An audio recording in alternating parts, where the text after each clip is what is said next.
For anyone that doesn't love what they do, the best test you can do is just take a 2-week vacation, completely unplug from work, and if you dread coming back, you're doing the wrong things. It's either time to do something new or delegate a lot better. Between the family office and the family retreat, I've got what I call the 3 R's: review, rate, and refine.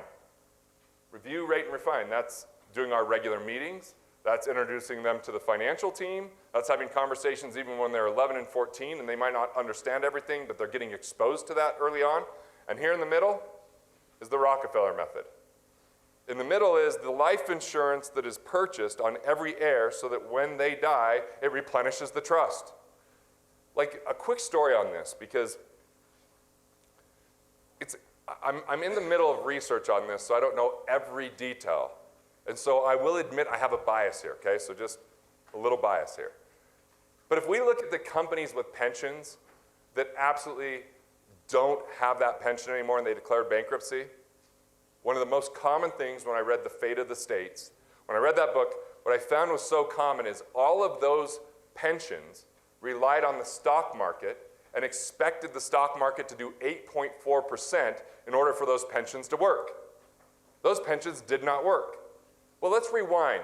Before they relied on the stock market for pensions, GE did something extraordinarily wind and play. So GE did something called non-qualified deferred compensation, which was a pretty pioneering thing in pensions. So non-qualified just means it's not like a retirement plan, like a 401k or a simple or a SEP. It's not government qualified. It's a private contract. Deferred comp is exactly what it sounds like. It means you work here for a period of time, we'll pay you a pension in the future. And the reason that they came up with this idea was they were not number 1 or number 2 in every category in the 1950s. They started to slip with some of their businesses. And they said, if we're going to keep these businesses, just hit puberty, did you hear that? My son's voice is as deep as mine now at 14. It's scary. The questions he's asking me, my wife says I shouldn't share them in public. It's just funny, the stuff that's coming out of this kid's mouth now. But one of the things that happened is they were like, we have to recruit great people. We have to go recruit the best. How are we going to get the best? So they'd have to go because all the best were already employed. They weren't sitting around twiddling their thumbs, going, so glad you called. You had to recruit them away.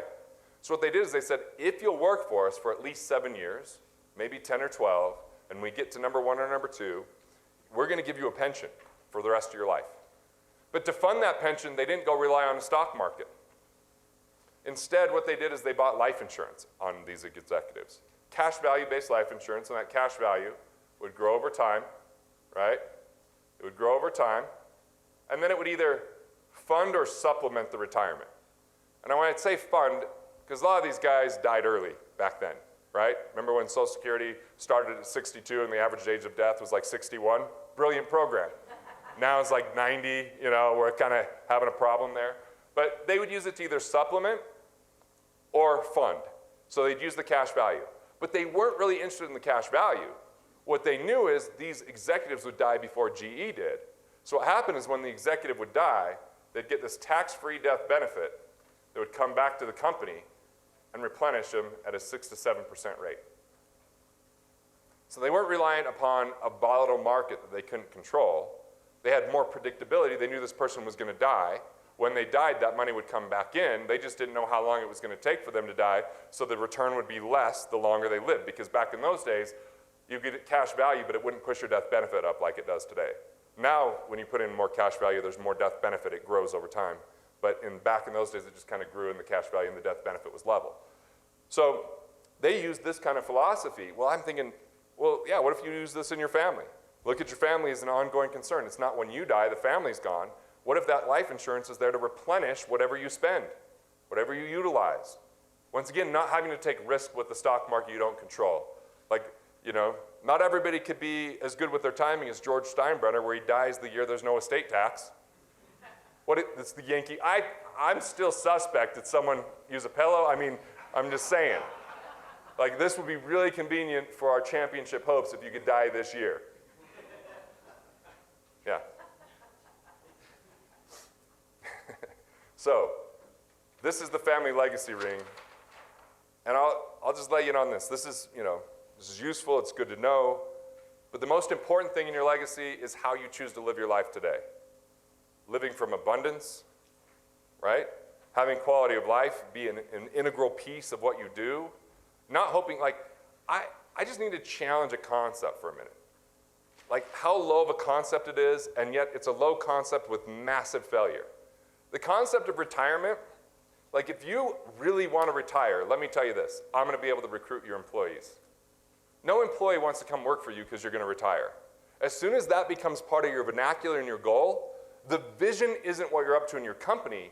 They're funding something for you, not for the betterment of society or bigger impact. It's a very small vision. And look, my dad's a coal miner. Retirement was a good idea for a coal miner. But if you have a vision that's compelling to you, like imagine if in the world, for just a minute, instead of people focusing so much on their bank accounts, like I think stewardship's important, but what if our focus started with our purpose and we spent as much money and time and effort in growing our purpose as we did our bank accounts? You know what happened? Our bank accounts would grow. The people with the biggest purpose, they had more money than they could ever spend in a lifetime, but they didn't retire.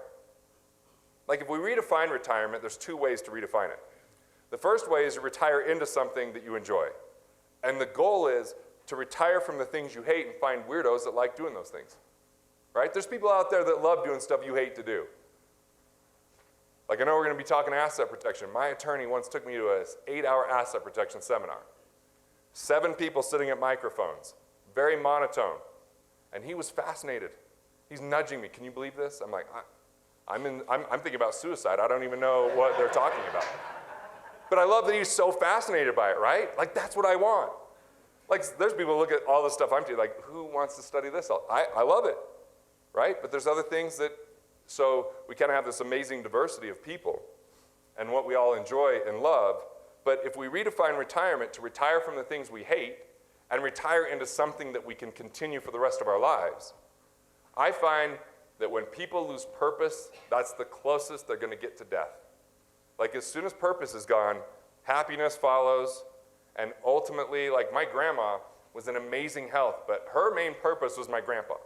Because she got him dressed every morning, put out his clothes, put out his pills, made him food, planned the schedule. They went to church every day. They did all this kind of stuff, and then she told him how to drive.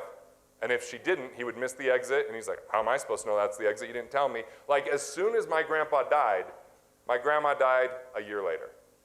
The purpose was gone. And so we're writing an article in Forbes right now, and we came across this study, and it was saying that when people retire at age 55, they're 9 times more likely to die in the next decade than someone employed.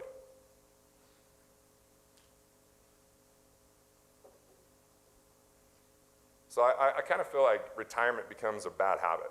Like we're willing to tolerate too much crap along the way because retirement's the shiny thing at the end. Like when I went to Italy for 2 months, like you talked about, like I'm like, we're just going to do the things now along the way. We're just going to do them now, and then I'm going to come back to something I enjoy. Because it's fun to be in Italy for 2 months, but at the end of the 2 months, I'm like, can we just do like a grocery store shopping? I can't do a 4-hour dinner. I'm like, I'm done with the 4-hour dinner for today.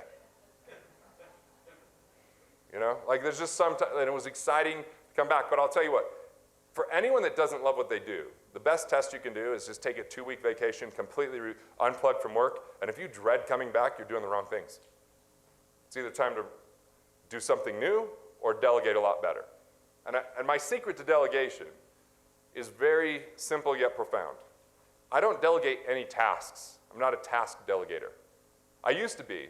In my 20s, I'd just delegate a task. When I was finished giving the task, my assistant would come back and say, okay, what's next? And then I'd give her stuff, and she'd come back and ask what's next, and we do that over and over again. But instead, I decided I'm just going to hire really amazing people and say, hey, Aaron, you're going to be the president of Wealth Labs. What's our objectives? Okay, those are the objectives. Run with it. Come to me if I can support, but you own it like it's yours. Like I'm going to count on you 100%. When you can't delegate like that, you have the wrong people.